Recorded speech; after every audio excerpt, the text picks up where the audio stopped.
বিশ্বব্যাপী আমরা বাংলাকে, বাংলা ভাষাভাষী যত মানুষ আছেন তাদের মনের কথা তুলে ধরার জন্যই এই বাংলা অ্যাফেয়ার্সের আজকের এই আয়োজন।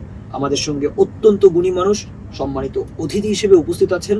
তিনি হচ্ছেন lieutenant colonel Nazmul Ahsan Kalimullah, BNCCO. Sir, আপনাকে স্বাগত জানাচ্ছি বাংলা অ্যাফেয়ার্সের আজকের এই সমসাময়িক আলোচনায়। আমরা সরাসরি প্রশ্নে চলে যেতে চাই। 5 আগস্ট পরবর্তী সময়ে বর্তমানে যারা অন্তর্বর্তীকালীন সরকারে আছেন তাদের এই 3 মাসের কার্যক্রমকে আপনি কিভাবে মূল্যায়ন করবেন?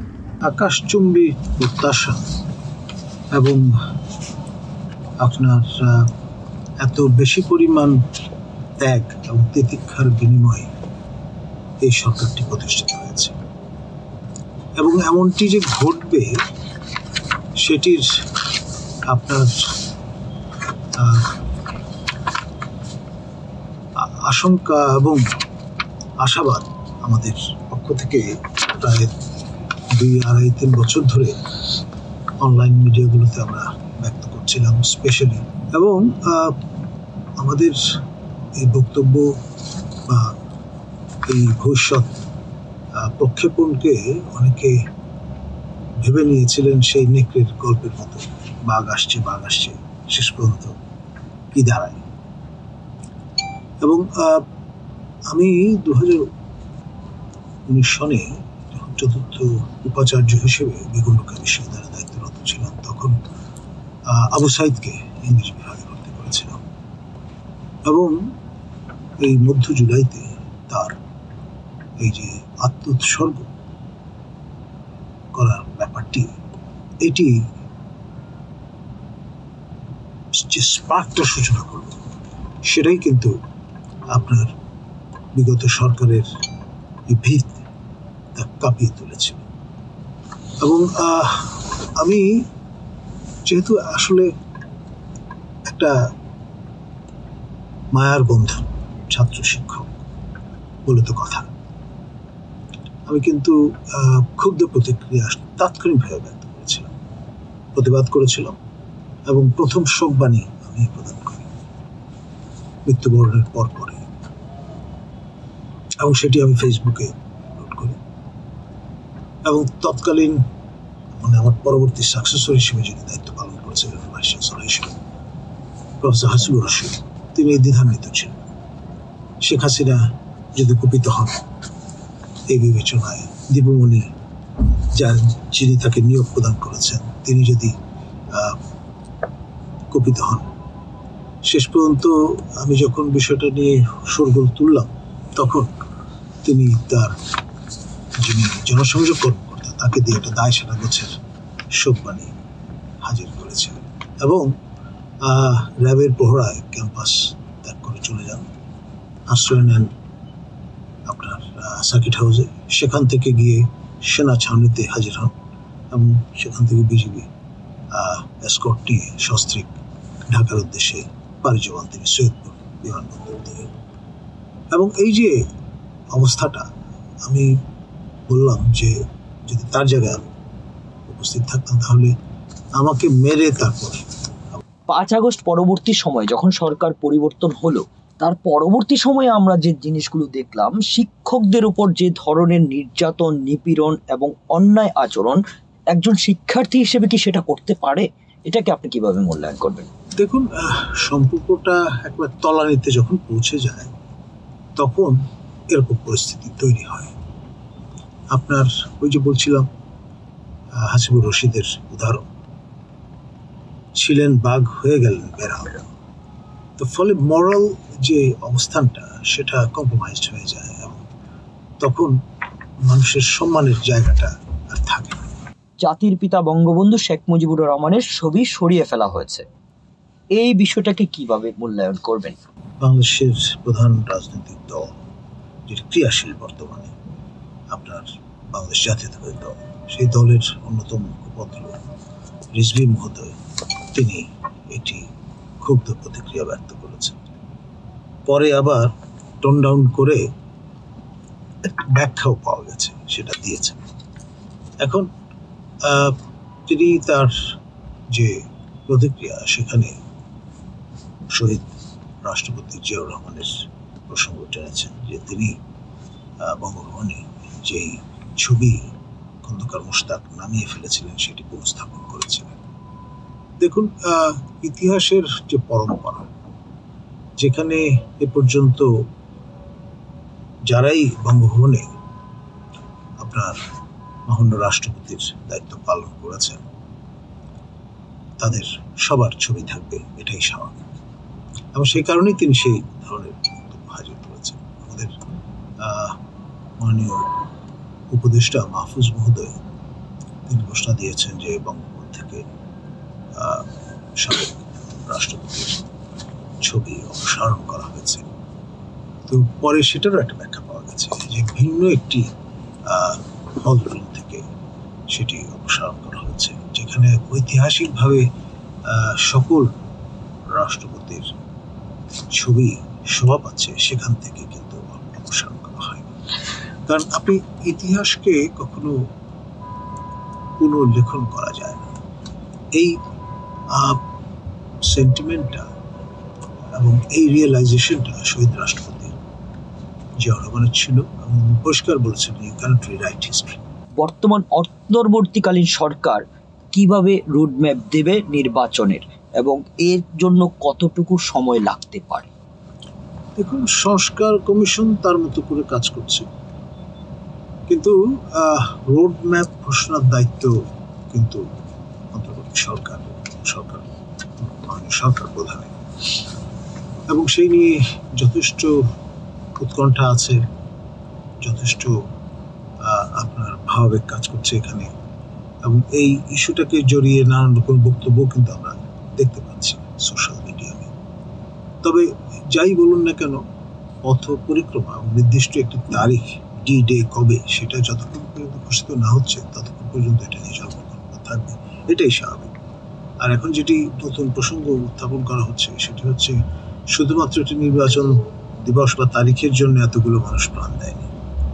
সুতরাং সেই বিষয়টাও অনেকে নিয়ে আসছেন ফোরফ্রন্টে, এবং রাষ্ট্র মেরামতের কাজটি যথেষ্টভাবে না করে শুধুমাত্র আপনার নির্বাচন আয়োজন করাটাই অন্তর্বর্তী সরকারের আরাধ্য কাজ হতে পারে না। এই ডিবেটটাও কিন্তু জমে উঠেছে। দল বিএনপির পক্ষ থেকে তারা চান যে প্রয়োজনীয় সময় তারা দেওয়ার আগ্রহ ব্যক্ত করেছেন। পরবর্তীতে সর্বশেষ যে অ্যাসারশন সেটি হচ্ছে তারা মার্চের মধ্যে নির্বাচন চান। তো এই জন্যে আবার কোনো কোনো কোয়ার্টারের চিন্তা হচ্ছে অ্যাট দ্য লেটেস্ট মে। আবার মাননীয় সেনাপ্রধান তিনি বলেছিলেন যে সেনাবাহিনী 18 মাস সহযোগিতা প্রদান করবে। তো এই নানান রকমের তারিখ আমরা পেয়েছি। একজন মাননীয় উপদেষ্টা তিনি জানান দিয়েছেন যে শেখ হাসিনা যে টেনিয়র, তিনি তো 5 আগস্ট পর্যন্ত তার টেনিয়রের এই অংশটুকু পরিপূরণ করেছেন, বাকি যে অংশটুকু আছে সেটা আমরা করতে চাই পরিপূরণ। এই ধরনের নানান রকম মত আছে। দেখুন, একটা অর্ডিন্যান্সের খসড়া তৈরি হয়েছে, সেটা নিয়ে ইতিমধ্যে আপনার আলোচনা জমে উঠেছে। যতক্ষণ পর্যন্ত এটা আলোর মুখ না দেখছে, চূড়ান্ত না হচ্ছে, ততক্ষণ পর্যন্ত আমি অন্তিম মন্তব্য করব না। তবে আমি মনে করি এই যে অবস্থাটা, যে শঙ্কাটা, সেটা একমাত্র দূরীভূত হতে পারে একটি নির্দিষ্ট তারিখ এবং একটি পথ পরিক্রমা বা রোড ম্যাপ যদি হাজির করা হয়। আওয়ামী লীগের শাসন আমলে আমরা দেখেছি যে শিক্ষা ব্যবস্থা কিভাবে ভেঙে পড়েছে।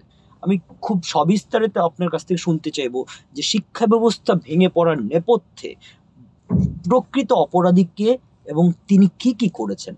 আমার মেয়াদ শেষ হওয়ার 6 মাস আগে আমি ঢাকা রিপোর্টার্স ইউনিটিতে আমাদের সম্মানীয় রেজিস্ট্রার অবসরপ্রাপ্ত কর্নেল আবু হেনা মোস্তফা কামাল সহ একটা প্রেস কনফারেন্সের আয়োজন করেছিলাম।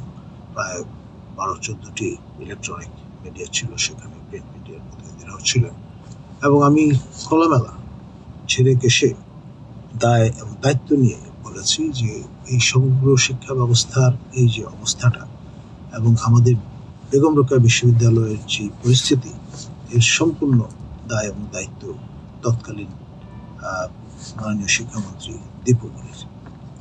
তার আশ্রয় প্রশ্রয় এবং আশকারায় এই পরিস্থিতিটা তৈরি হয়েছে, এবং এটা নিরসন করা দরকার, জনসমক্ষে বিষয়টা নিয়ে আসা দরকার। আমার জানা মতে ব্রিটিশ আমল বলুন, পাকিস্তান আমল বলুন, বাংলাদেশ আমলে আজ পর্যন্ত কোনো সিটিং ভাইস চ্যান্সেলর, সিটিং শিক্ষামন্ত্রীর বিরুদ্ধে খোলামেলা এরকম বক্তব্য হাজির করেননি। এবং আমি মানসিক প্রস্তুতি নিয়েই গেছি যে আমার উপর নানানভাবে খড়গহস্ত হবেন তিনি, হ্যাকেল করার চেষ্টা করবেন এবং তার আশ্রয় প্রশ্রয় যারা আছে তাদের অ্যাক্টিভেট করবেন। আমি শুনেছি যে প্রায় শখানেক সংবাদ মাধ্যমের তার অনুরক্ত যারা ছিলেন তাদেরকে প্লেন চার্টার করে তিনি কাঠমান্ডু নিয়ে গিয়েছিলেন এবং বলা হয়েছিল ফিরে এসে তারা যাতে হাত খুলে নানানভাবে আমার ইমেজ টার্নিশ করবার চেষ্টা করেন। বেগম রোকেয়া বিশ্ববিদ্যালয়ের শিক্ষকদের মধ্যে, কর্মকর্তাদের মধ্যে তার যে রেসপন্সাররা ছিল তাদেরকে তিনি উৎসাহিত করেছেন। তিনি ইউজিসিকে লেলিয়ে দিয়েছিলেন, আমি এই শব্দটাই ব্যবহার করলাম। এবং তৎকালীন তার সবচেয়ে আস্থাভাজন সদস্য যিনি ছিলেন প্রফেসর আলমগীর, তাকে নরমে গরমে যে ব্যাপারটি বললেন যে যদি দ্বিতীয় টার্মে এখানে থাকতে হয় তাহলে আমি যা চাই তাই করতে হবে, অর্থাৎ একটা মন গড়া প্রতিবেদন হাজির করতে হবে যাতে জনসমক্ষে হেয় প্রতিপাদন করা যায়। এবং ঠিক অবিকল তাই তাকে করতে হয়েছিল। এবং যেই তদন্ত কমিটিটা গঠন করে দেওয়া হয়েছিল মূলত 7 বার চিঠি লিখে শিক্ষা মন্ত্রণালয়ের পক্ষ থেকে করেছে, কমিশন কিন্তু সেই তদন্ত কমিটি গঠন করেন। এবং পরবর্তীতে তার লোকজন নেটওয়ার্কে যারা ছিলেন দেখলেন যে এটা খুব একটা ধোপে টিকবে না, তখন আবার আইএমইডিকে দিয়ে একই জাতীয় আর একটি আপনার প্রতিবেদন হাজির করার চেষ্টা করেছেন। তবে ওটা অত স্ট্রেট হয়নি, স্ট্রেট জ্যাকেট। পরে তার নিয়ন্ত্রণাধীন শিক্ষা মন্ত্রণালয় থেকেও একই রকমের একটি প্রতিবেদন, এই যে ন্যারেটিভগুলো তৈরি করে সেগুলো আমাদের ঘাড়ে দিয়ে দেওয়ার জন্য দুদককে পর্যন্ত ইন্সপায়ার করেছেন। এবং বিষয়টা হচ্ছে কিন্তু কোনো আর্থিক অনিয়মের বিষয় নেই। বিষয়টা হচ্ছে এই যে আমরা এই প্রকল্প এবং তার দায়িত্ব গ্রহণ করার আগের যিনি ভাইস চ্যান্সেলর ছিলেন তিনি একদিকে যেই নকশা অনুমোদিত হয়েছিল সেটা পরিবর্তন করে ফেলেছিলেন। এখন মাটির নিচে যেই ভিত সেটাই যদি আপনি পরিবর্তন করে দেন তখন আর বাকি তো কিছু অবশিষ্ট থাকে না, ওটার উপরেই আপনি কাজ করতে বাধা।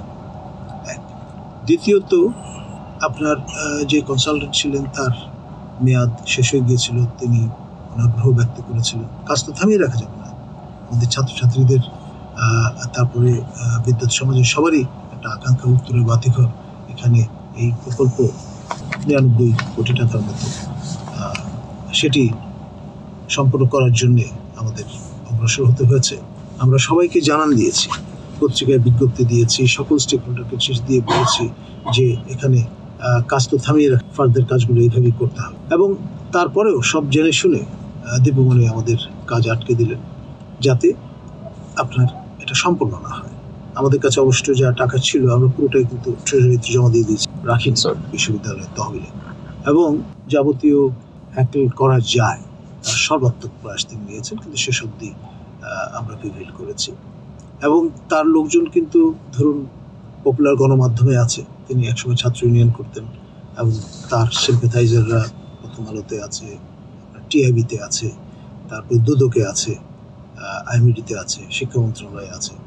তাদের দিয়ে যত রকমভাবে পারা যায় বিতর্কিত করবার একটা চেষ্টা তিনি করছেন এখন জেলখানায় থেকে। এবং তিনি তার সবচেয়ে বড় যে হ্যাঞ্চম্যান ছিল সেলিম শাহ, তাকে তার পুত্র সহ গণপিটুনি তার ইঙ্গিতেই মেরে ফেলা হয়েছে যাতে রাজ সাক্ষী আর না থাকে। এই যে 7,000 কোটি টাকা যে তসরুপ করলেন আমাদের মেঘনার পক্ষ থেকে, আপনার তটরেখা জুড়ে যে বালু উত্তোলন করে বিক্রি করে দিলেন। তারপরে চাঁদপুর বিজ্ঞান ও প্রযুক্তি বিশ্ববিদ্যালয়ের যে প্রকল্পটি পরে বাতিল হয়েছে জমি অধিগ্রহণ নিয়ে, সেটা নিয়ে বাদ সেধেছিলেন আমার মতো আপনার অঞ্জনা মজলিস, তাকে একদিনে ট্রান্সফার করে দিলেন নেত্রকোনায়।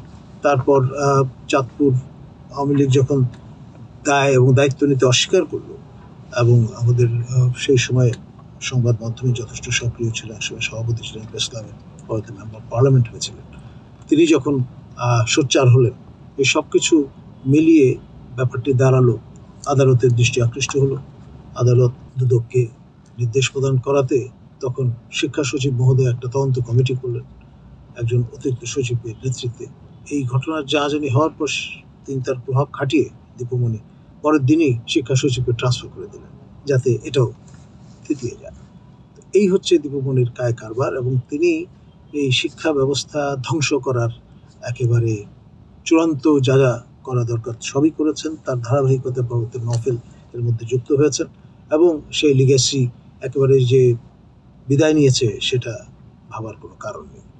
সেলিম চেয়ারম্যান এবং তার ছেলে শান্ত, চিত্রনায়ক শান্ত, তাকে হত্যা করা হয়েছে, এর পিছনে সরাসরি দীপুমণির হাত রয়েছে বলে আপনি অভিযোগ তুলেছেন। মানে রাজ সাক্ষী যাতে না থাকে, মানে 7,000 কোটি টাকার বালক খেকো হওয়ার যেই বিষয়টা, সেটাকে ধামাচাপা দেওয়ার জন্য দীপুমণি এটি করিয়েছেন বলে আপনি অভিযোগ করছেন। কারণ হচ্ছে যতগুলো ডিও ইস্যু হয়েছে সবই কিন্তু দীপুমণির স্বাক্ষর।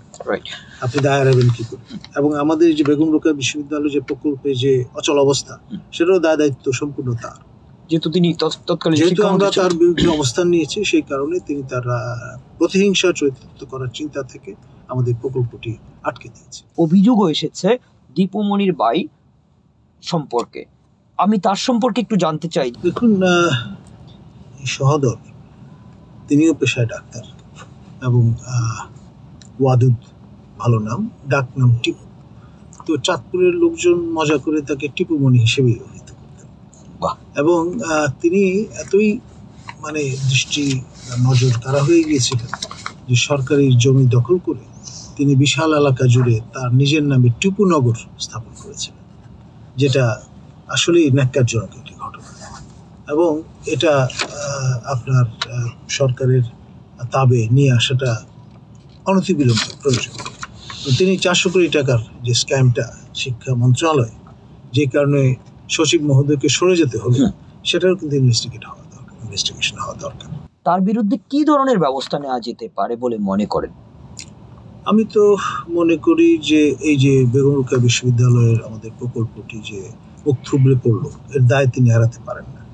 তিনি তার সর্বোচ্চ ক্ষমতা প্রয়োগ করে আমাদের প্রকল্প যাতে অচল অবস্থা তৈরি হয় সেটা নিশ্চিত করার চেষ্টা করেছেন, অপব্যবহার করেছেন তার ক্ষমতার। তিনি দায় আমাদের বিশ্ববিদ্যালয়ের কর্মকর্তা কর্মচারী এবং আমাদের প্রশাসনের উপর চাপানোর চেষ্টা করেছেন। তিনি আইএমইডিকে প্রভাবিত করেছেন, তিনি তার মন্ত্রণালয়ের কর্মকর্তাদের প্রভাবিত করেছেন, তিনি ইউজিসির কর্মকর্তাদের প্রভাবিত করেছেন। আপনার ফেরদৌস সাহেব যিনি মেম্বার ছিলেন সেই কমিটি, দুর্গা রানী যিনি সার্বিক দায়িত্ব পালন করেছেন, কিংবা আলমগীর সাহেব যিনি আহ্বায়ক হিসেবে দায়িত্ব পালন করছিলেন সেই তদন্ত কমিটি, সেখানে গ্রস ভায়োলেশন হয়েছে। এবং সেই ন্যারেটিভের আবার রেফারেন্স দিয়ে আপনার পরবর্তীতে দীপুমণির প্রভাবিত যে রিপোর্টগুলো, সেইগুলোর রেফারেন্স দিয়ে প্রথম আলোকে দিয়ে স্টোরি করানোর চেষ্টা করেছে। এখন ধরুন আমরা এটা প্রতিবাদ করেছি, রিজয়েন্ডার প্রদান করেছি, তখন প্রথম আলো ওই আপনার দীপুমণির প্রভাবিত রিপোর্টগুলো কোটেশন হাজির করেছে। তো এটা তো প্রথম আলো এক ধরনের, আমি বলবো, অনধিকার চর্চা করেছে এবং দীপুমণির পক্ষ অবলম্বন করছে, তাকে প্রোটেক্ট করার চেষ্টা করেছে। এবং তার ধারাবাহিকতায় শিক্ষা মন্ত্রণালয় পরে আপনার ওই আইএমডি রেফারেন্স দিয়ে সেই বিষয়টা দুদকের দিকে ঠেলে দিয়েছে।